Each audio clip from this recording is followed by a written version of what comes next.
Good morning, good afternoon, good evening. Welcome back to Dutchman Plays Medieval Blacksmith. So game is in early access. We are going to be playing as a medieval blacksmith. I've already kind of played through the tutorial, so we're just gonna dive right into it. It's a fun little RPG game. It's still in early access, so there's not too much to do aside from our job. But it's got a solid backbone so far. We're gonna get in there and see what we can do.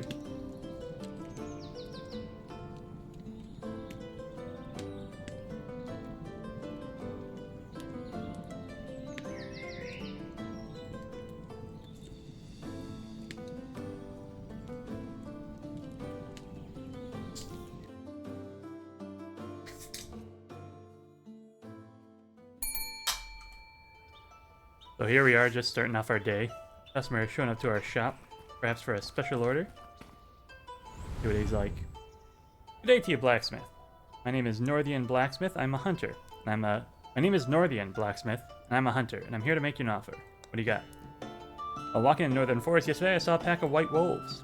These wolves are very rare, and their skin is very precious. If I can hunt them and sell their skins, I will make a pretty good income. But the problem is that I don't have any melee weapon to hunt them, and I can't hunt them with my bow. And if you can give me a suitable spear, I will bring you 1,000 coppers after selling the wolf's fur. I'm afraid I don't have any money to give you until I hunt the wolves. So can you make the weapon I need? I swear I'll bring your money later. Weapon grade good, weapon type spear, pierce damage over 60, and a quench over 90. Okay. I think that's doable.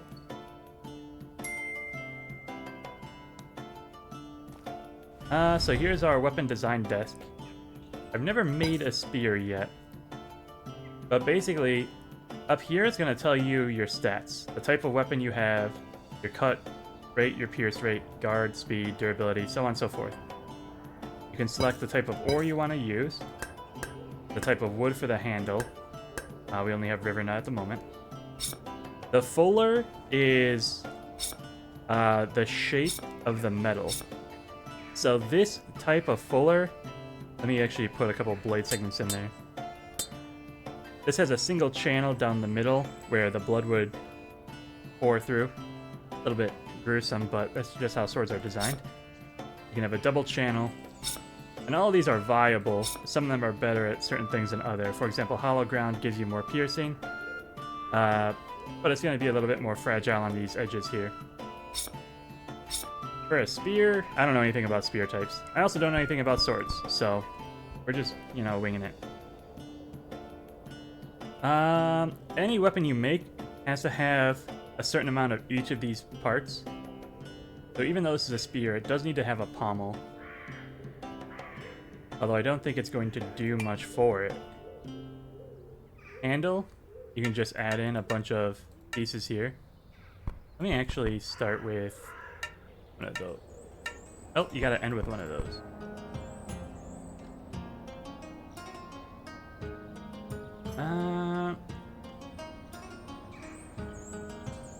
Maybe something like this would be a good start to a spear.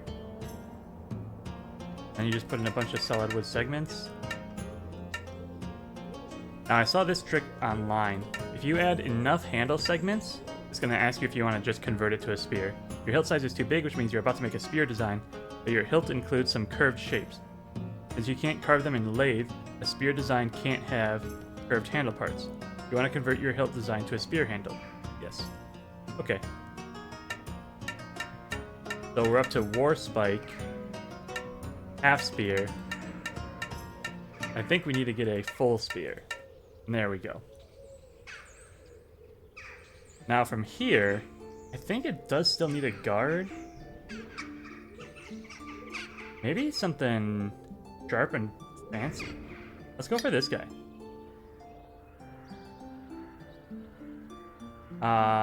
There's also a specific spear head, I believe. War pick is not what we're looking for. Does he want a halberd? No, see, that turns it into a heavy weapon. I think I just want to put a spear tip on it. So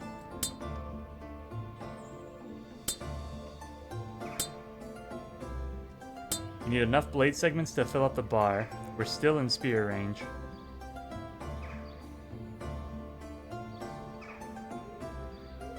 This has the highest pierce rate of all the noses you can put on it. Let me see if I can make the guard out. I do want that guard. Maybe something like serrated? Like if I do...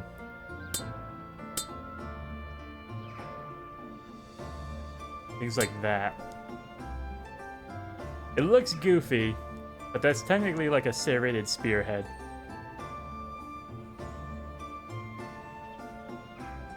Hollow ground has the most pierce to it.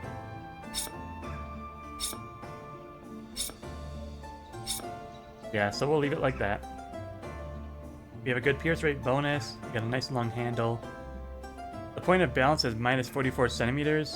So like, this little circle here shows you it's right about here. I don't know where you want a spear to be balanced. Maybe around the middle of the heft. Let's see if I can put a heavier pommel on. A little better.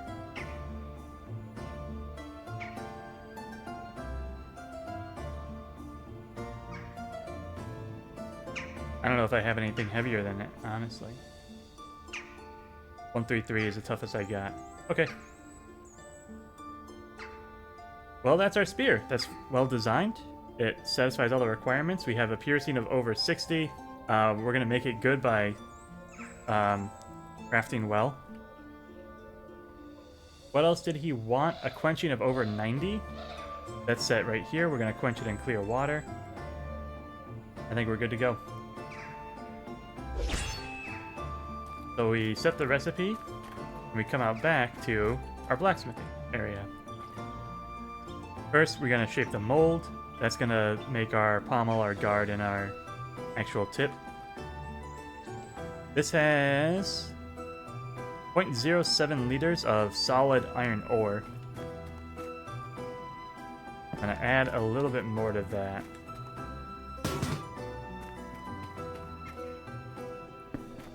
Two chunks should be enough. Here's my coal pile.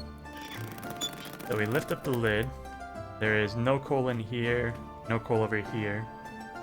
So we equip our shovel. We get to scoop it.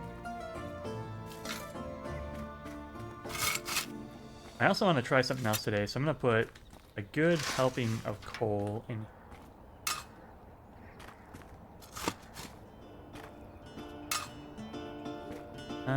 80, now 90. That should last. We'll get this one started as well.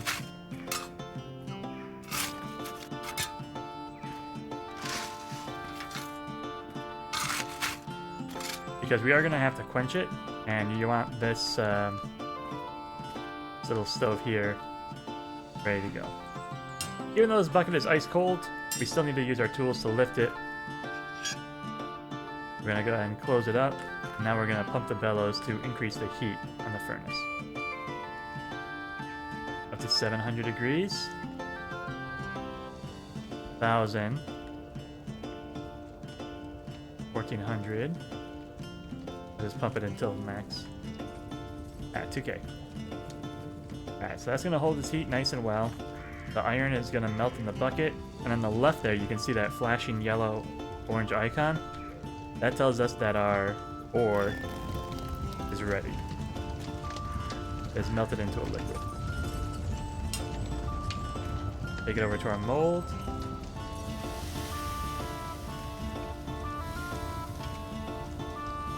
You can be a little more liberal, like iron is cheap. There we go. Let's put this back on here so it stays nice and warm. Now, we can pull these out, shape them on our end.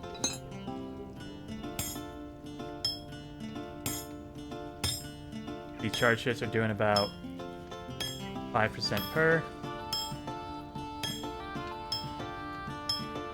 So that's going to be our guard bar. You can see it taking the shape of that, that little hook thing we put on there. Alright, there we go. We got it to red 99, which means it went just over 100. If you keep on breaking it, or smacking it, you're gonna damage the metal. But you have to finish it, so red 99 is basically as good as it's gonna get. This is our pommel, which, if I remember correctly, was just like a big old iron ball.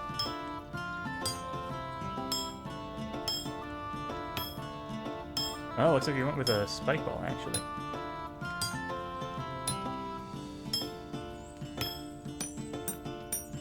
Alright, perfect.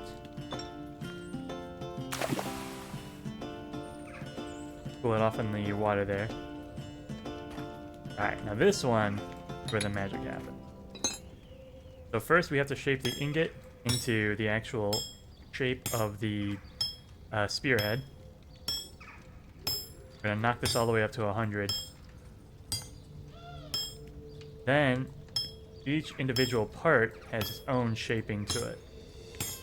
So first we're gonna form the tang up to 90. I'm gonna try to get all the shaping done before the metal gets too cold. As the metal cools down, you can see the temperature decreasing in the right. Well, the right of the center window there. It does get harder to metal. Your hits are less effective. So I like to get everything roughly to like 70-80% before doing the final touches. Go.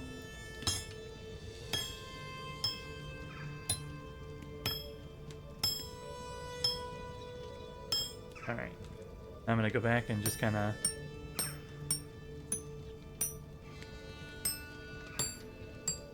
finalize things. You can charge up your hits by holding the hammer for longer. But the metal's still relatively hot, so shaping is going well. Even with these little...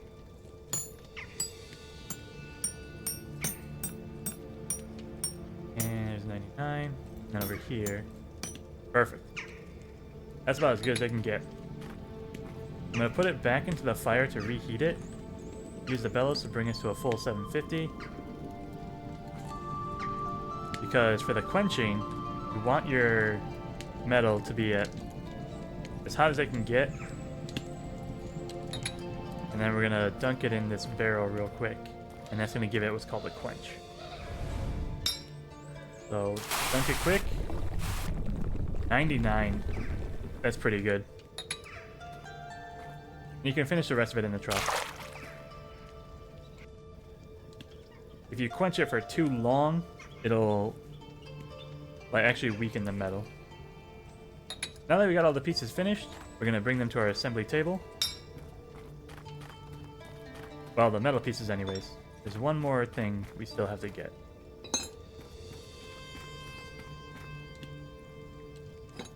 Joking aside, this is actually a pretty mean looking spearhead. I would not be opposed of having this weapon. I need to double check the length of the actual shaft. I need 120 centimeters of wood. So I come out with my hands to my woodworking area. I've got one little handle left for maybe making a dagger or a sword. I'm going to need to take this full shaft here. We're looking for 120, right? Something like that. 0.7 centimeters is probably going to get lost to the saw. And there we go. We've got our shaft. This is going to be the entirety of our handle. Now we can use the assembly desk and finish it off. We can decorate with leather if we wanted to, but I kind of think a raw wood spear is thematic.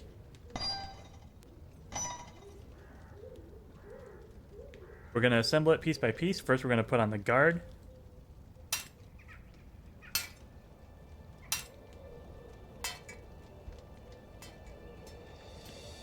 This one's very precise.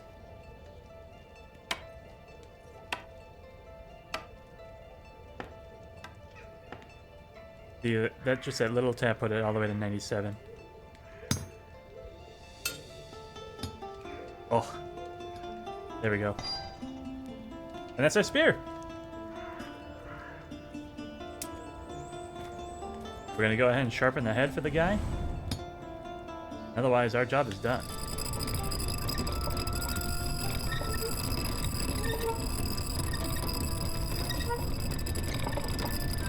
The grinding is a little inauthentic. There's really no way to screw this up. You just slap it on there and go to town.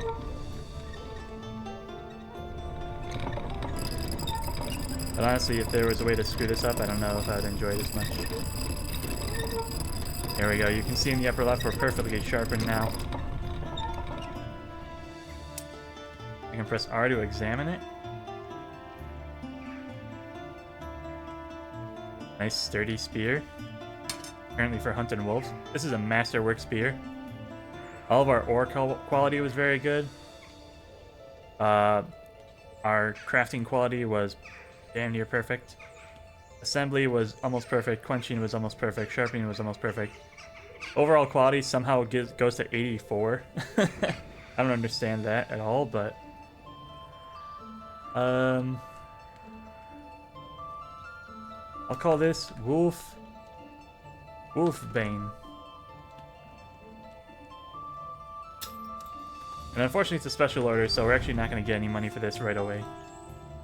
Here, take a look. That's perfect, exactly what I need. Thank you so much.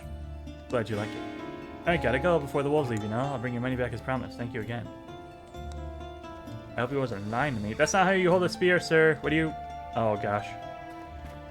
Anyways. I don't have any weapons in my racks to sell, so that one customer who came in left disappointed. I actually want to try something real quick. I've got a bunch of iron in my bucket, right? But iron is cheap, and the weapons don't sell for a lot. So what if I go straight up to steel? We skip iron completely, go straight to steel. I'm gonna go to the bookstore and try to buy an alloy book. Blade Dynamics, Weapon Ores, Alloy Mastery 5K. That's a huge investment, but it may be just what we need to have our business take off.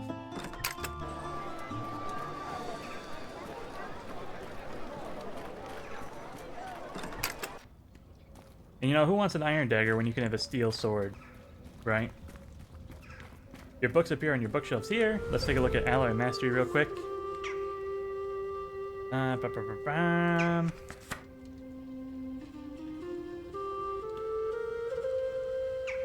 you ever seen that fool who is unconsciously trying to make an alloy? He puts the necessary ores into the melting bucket, puts them in the furnace. As a result, he hopes with pure intention that high-quality alloys will emerge. In the end, he either fails to do this, or what he gets is a low-quality molten waste. Seems that he thinks that making alloy is the same as making chicken with vegetables in the oven. No, my friends, no. You cannot produce high-quality alloys with these methods you learned from your grandmother. And most importantly, do not forget that you are working with shifter metals. Let's assume we want to produce a Tamra alloy. What are the ores required for this? You tell me, Jakala. 2 coppers, 1 scylla. True, but let me tell you, I'll have any melt these ores in the bucket at the same time. The melting point of copper is lower than scylla. That's why copper melts first in a bucket exposed to high heat. Until the scylla ore melts, the molten copper loses quality as it is exposed to high temperatures for a long time. This reduces the quality of the Tamra ore you produce. Another mistake is this. Some smart friends first melt a piece of scylla ore in a bucket, then add 2 copper ores to the bucket, and put the bucket in a high temperature furnace. One of the copper ores melts before the other, and guess what happens? The mixing ratio is distorted. Instead of 2 units of copper and 1 of silver, 1 of copper, 1 of scylla are mixed together beforehand. To make matters worse, the copper ore then melts later, mixed with the previously melted low-quality Tamra, causing a disaster inside the melting bucket. My friends, we can multiply these erroneous examples. However, in order not to waste your time, let me tell you the correct method. The ore that has a higher melting temperature than the ores that make up the alloy is melted in a bucket. Then the bucket is cooled rapidly and the molten scylla is solidified inside the bucket. 2 units of copper ore are added to the bucket. The bucket is fed into the furnace only at the temperature level which the copper ores will melt. When the copper ores inside the bucket melts completely, the temperature of the furnace is increased to the level at which the scylla ore will also melt.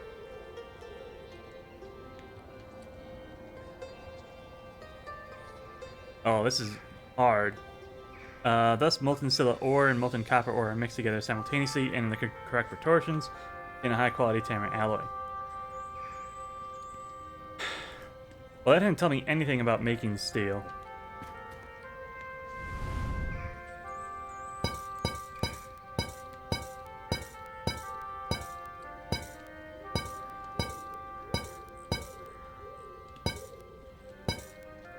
Can I even make steel?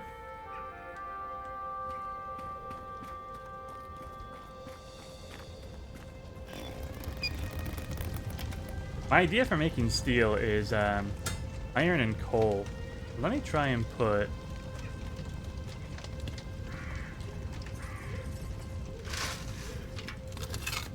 Oh, I hate this game sometimes. Well, that didn't work either.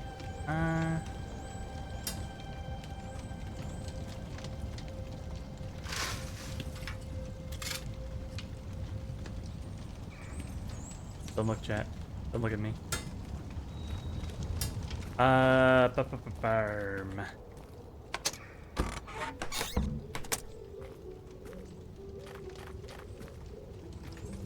We invested a lot of money into that book, and we have nothing to show for it. This is not good.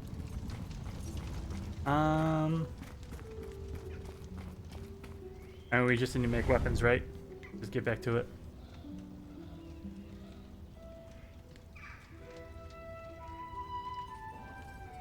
I'm actually gonna save that spear. That went pretty well.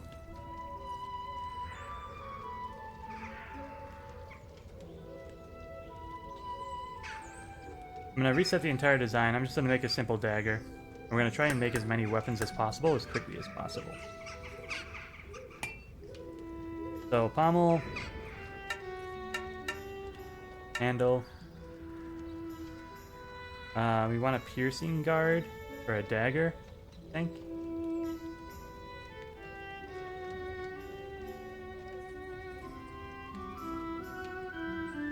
Something like this. Why that?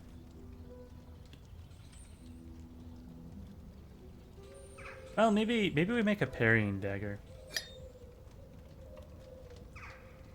Yeah, what's that, the three-tonged, like, ninja weapon? Sai? Is that it? Piercing of 70 is pretty good.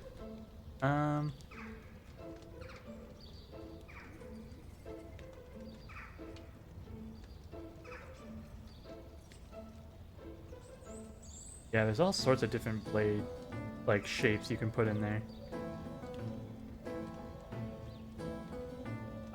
Point of balance is only at 365. If I put a lighter pommel on, it'll balance it a little bit better.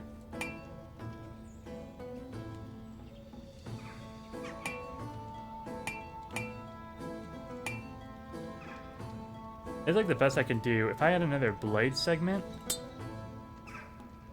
Okay, it's a little too heavy. Now let's try and find another pommel. Oh, look at that. Minus 0.1 centimeters. That's almost perfectly balanced. You give it a quench, and that adds like 3x multiplier to the value. It's very, very useful. Easy first investment. Hollow point. Gotta make it nice and piercing. Iron ore, river nut. Just keep the blade nice and simple. I think that's the sharpest piercing point. Okay. We're gonna see how many of these daggers you can make with what we've got. Uh-oh.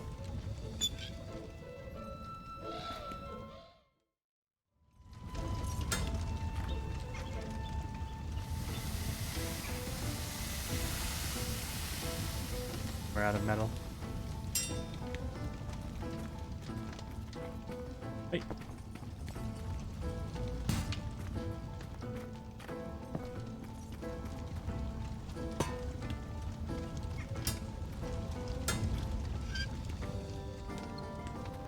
Put that back in there.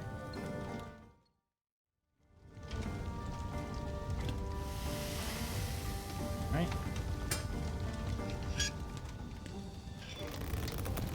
Now, instead of leaving the metals on the heat, degraded the quality, right? Maybe we should leave that open.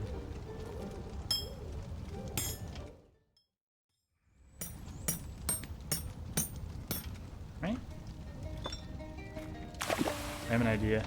I can leave this on the ground and leave the furnace closed so that we don't use so much fuel. Lose so much heat, you know? Hammer, bonk.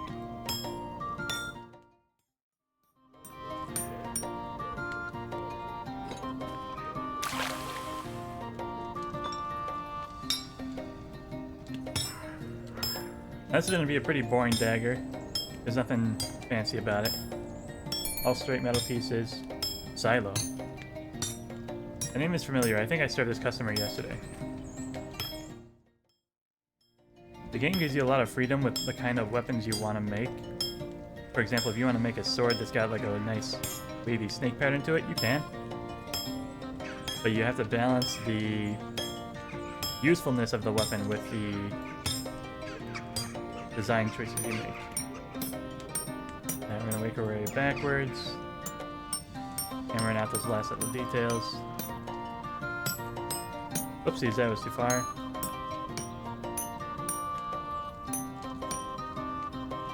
Metal's a little warm, actually. Not too much. Okay. Gonna reheat the metal.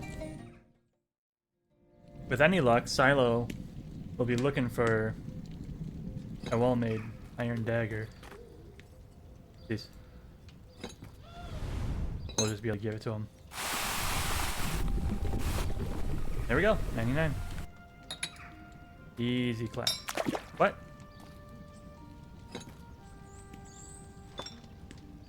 There we go.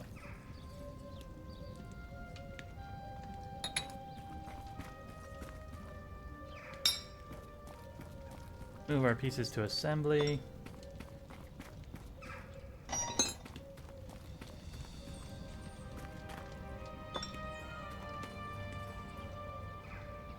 Now what's cool is if you want to mass produce items, the mold will just stay ready for you. So if I just want to pump out a bunch of these daggers, then I can leave the mold there. Just keep making this over and over again. 16, 16. Alright, with a little bit of give for the width of the saw. Beautiful. And reassemble. This I will decorate with some brown leather. A nice dagger. Pop. Pop. Pop. Yeah. Pop. Pop. Pop. Yeah. Pop. Pop. Yeah. Yeah. Lovely. That looks like a reliable weapon. Looks a little bit silly, but no, that's art, right?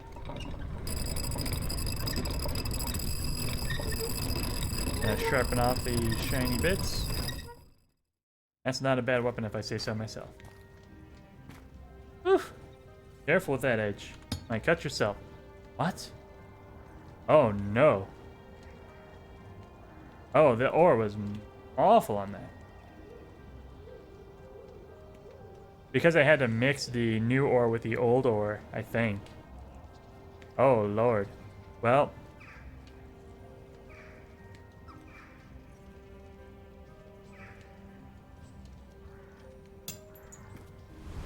Hey, Blacksmith. Hey, Silo. Look, I killed my father's killer as I told you, but the problem is now I am the target. The man's boy is after me and looking for me everywhere. That's why I disguised myself so that he wouldn't recognize me. What do you want? Look, I need to get out of the city as soon as possible. If I don't leave the city today, they'll kill me. Why'd you come here? Look, my life is in your hands. I must leave the city today and I have no money. Can you give me 100 coppers for the road, please? I really need it. Alright. Thank you so much. Alright, I gotta go now. Thanks again. Bye, Silo. Man, I'm so mad about that ore being garbage. 85%. What does that mean?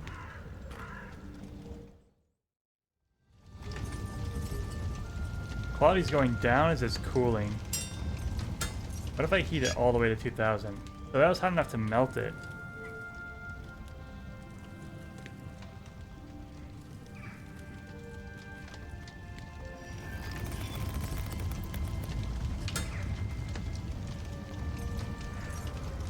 Alright, rapidly cooling it makes the quality go down even faster.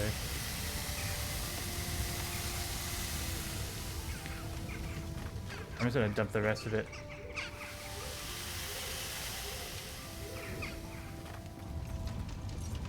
Alright, so based on what I know now, I want to cook the ore only when I need it, use all of it, and then dump the rest. I want to make the best quality ore. Yeah, 82 bucks for that awful dagger. What are you gonna do though? Lesson learned, we'll make it better next time. Here's our guard bar. Our pommel.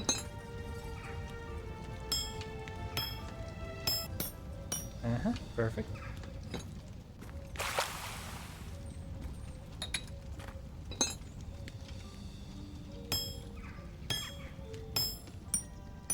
Alright, looks good to me.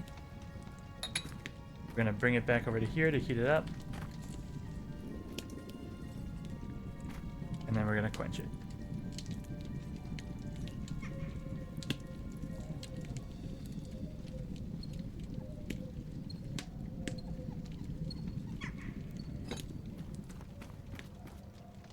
Here's our barrel.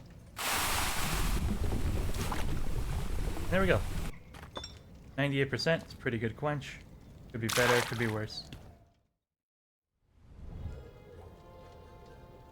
Go ahead and put some leather on there, make it look nice. If this ore is as bad as it was for the other dagger, I'm gonna need all the help I can get getting. Tappy tap tap. 1, 2, 3. 1, 2. Tap. Not bad.